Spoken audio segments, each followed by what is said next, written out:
Nagbigay ng reaksyon si Marian Rivera matapos ang pag-amin ni Dingdong Dantes na break na sila ni Karil. Apektado ba siya ng mga intrigang may kinalaman siya sa hiwalayan? Makiksika kay Lars Santiago.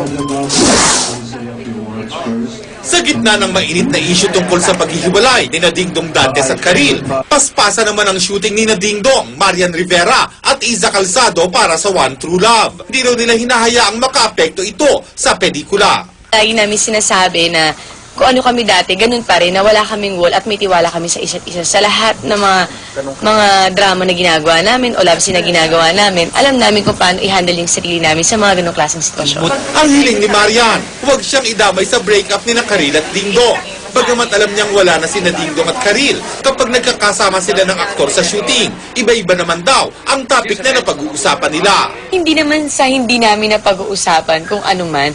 Palagi ko sinasabi na basta ako wala akong ginagawa masama, alam mo yun, parang, sige, ganito, may chismis na naman tayo, intriga na naman.